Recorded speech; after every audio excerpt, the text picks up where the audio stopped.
Si demain je sors au restaurant avec un garçon et qu'il me dit « Ah, on fait 50-50 », bah mon coco, tu pas avec moi. Et c'est pas une question d'être michto ou de ne pas être michto, je trouve que c'est une question déjà de galanterie.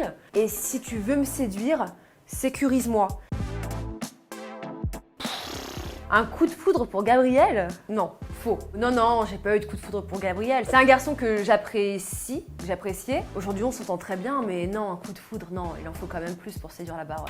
Gabriel, c'est vrai que c'était mon premier petit coup de cœur, mais non, j'ai trouvé d'autres garçons plus sympathiques et moins toxiques que Gabriel, donc je m'en suis plutôt bien sortie finalement. Mon style d'homme, physiquement, serait plutôt un grand brun méditerranéen. Intellectuellement, ce serait quelqu'un qui a tout de même de la culture, quelqu'un de généreux. Alors généreux financièrement. Est-ce que dans la télé, j'ai des crushs?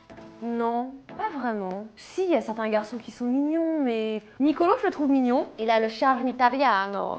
Donc c'est un truc qui me parle. En plus, j'aime bien manger, donc c'est parfait. On va manger italien.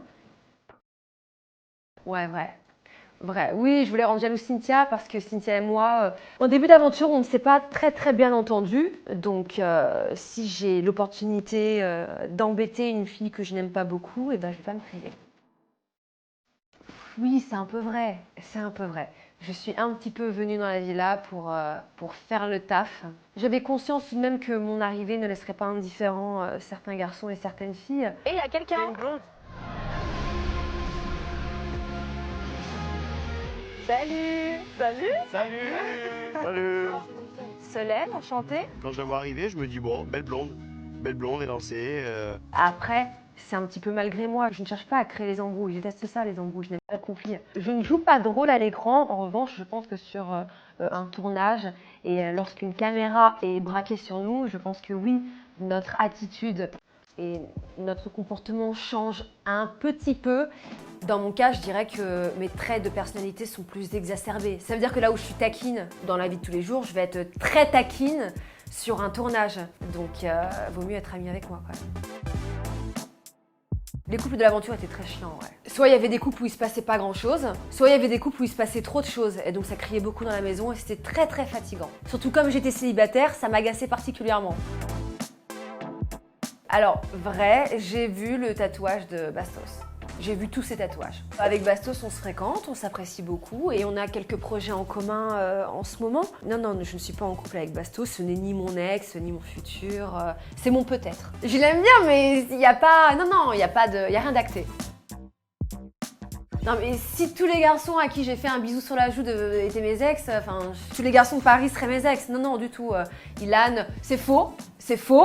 Ilan, ce n'est pas mon ex. Ilan, c'est un garçon, on s'est fréquenté. C'est un garçon que je trouve très intelligent et intéressant, mais c'est tout. Donc oui, on a déjà dîné ensemble et non, Ilan, c'est un garçon dont j'apprécie la compagnie, il n'est pas désagréable. Pourquoi je ne suis pas allée plus loin avec Ilan? Parce que ça ne devait pas aller plus loin avec Ilan. Oui, c'est vrai, j'ai un métier à côté de la télé, donc je travaille dans le milieu de l'art, sauf que maintenant, mon portefeuille de clients, tout ça je le fais à distance, je fais des visios, j'essaie de me déplacer quand je peux me déplacer, mais c'est pas simple de faire ça à distance. J'ai besoin de réelles interactions, j'aime beaucoup ce que je fais, je le fais de moins en moins. Si je peux doucement basculer vers, pourquoi pas le milieu de l'influence, bah, ce serait sympa. C'est vrai, il faut... En fait, dans la villa, on partage la même chambre. Donc, de ce fait, il y a une proximité particulière qui se crée, si je puis dire.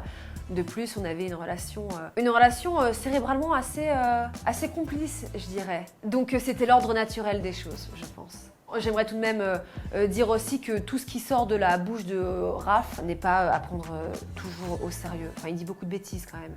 Solène. Coucher avec Anto, si tu te poses la question. De quoi? Là, c'en était pas une, mais il dit quand même beaucoup de bêtises. Vrai, j'ai déjà fait la chirurgie esthétique, j'ai refait mon nez quand j'étais plus jeune parce que c'était un vrai sujet de moquerie de par mes camarades de classe. Donc je me suis fait opérer du nez et j'ai refait récemment mes 2 nouveaux bébés. Je regrette pas du tout ces opérations. Après, il est vrai qu'avec du recul, j'ai tout de même le sentiment d'avoir fait ma poitrine par caprice. Mais quel beau caprice. Mon nez, je regrette pas, mais... quand je vois par exemple de jeunes femmes qui aujourd'hui veulent refaire une partie de leur corps et que je les trouve juste sublimes, je me dis que peut-être que j'ai été aussi l'une de ces filles-là à me torturer l'esprit et me créer des complexes alors que j'étais juste super mignonne. Donc pas de regret, mais si c'était à refaire, peut-être que je le referais différemment. C'est vrai, je suis d'origine algérienne, je suis franco-algérienne. D'ailleurs, j'ai fait un test ADN, je suis 40% française, 45% algérienne, ce qui veut dire que je suis plus algérienne que française, et je suis 15% espagnole. Mais je suis quand même plus algérienne que française. Qu'est-ce qu'il y a d'algérien en moi? Le caractère, je pense, et le tempérament. Je pense que surtout les Kabyles, on est une communauté, on a une histoire dure, et je pense que ça se retranscrit dans nos gènes et dans le caractère du coup. Ah, c'est vrai, c'est faux, enfin, j'ai aucun mal. En fait, il y a un tabou en France, c'est le tabou de l'argent.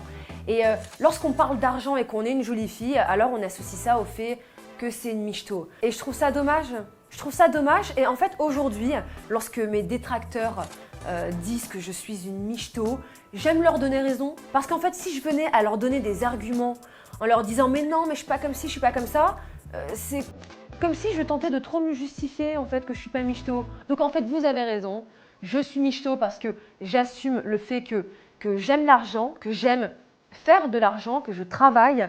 Je n'ai jamais dépendu d'un homme. Et en soi, ça ne me dérangerait pas demain de me marier et qu'un homme s'occupe de moi. Enfin, je pense qu'on ne mérite pas moins. Demain, si j'ai une fille, je serais ravie que son petit copain prenne soin d'elle. Je serais ravie que son petit copain l'invite au restaurant. Si demain, je sors au restaurant avec un garçon et qu'il me dit « Ah, on fait 50-50 », bah mon coco, tu coucheras pas avec moi. Et c'est pas une question d'être michto ou de ne pas être michto, je trouve que c'est une question déjà de galanterie. Et si tu veux me séduire, sécurise-moi. Et la sécurité, elle passe également par une sécurité financière et pas que. Elle est géniale cette rumeur parce qu'elle est complètement vraie. Je ne regarde pas les commentaires sur les réseaux parce que c'est pas très intéressant. Déjà parce qu'il y a beaucoup de fautes d'orthographe, mais également parce que c'est très redondant. C'est toujours la même chose et que je sais ce qui vous agace. Je le sais. Donc pas besoin de le lire avec 36 fautes d'orthographe, ça ne m'intéresse pas. Je pense être un personnage assez binaire. En fait, c'est soit on m'aime, soit on ne m'aime pas. Il n'y a pas réellement d'entre-deux. Ouais, je suis très clivante. Et j'aime bien ça. Les gens vont toujours t'apporter une forme d'importance. Et je pense que qu'elle soit bonne ou mauvaise, c'est toujours bon à prendre. Et je pense qu'à partir du moment où on accepte de participer à un programme de télé-réalité, il faut faire face à la critique. Et je pense que je suis un personnage intéressant parce qu'on me critique. Ça peut m'atteindre les jours où je suis fatiguée, parce que je rentre de soirée, que j'ai fait nuit blanche et que j'enchaîne le lendemain. Donc forcément, je vais avoir le moral un petit peu plus irrité. Je serai un petit peu plus perméable aux critiques.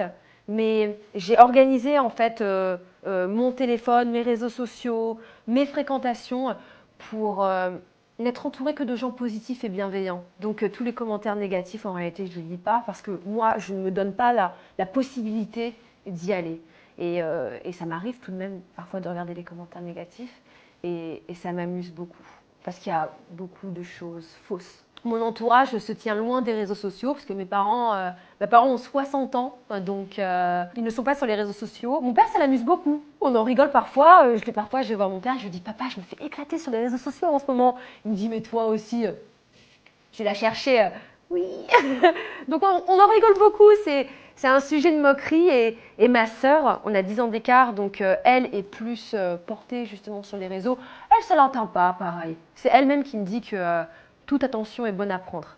Et heureusement que ma sœur est là parce qu'elle me sert de béquille. Elle m'aide beaucoup.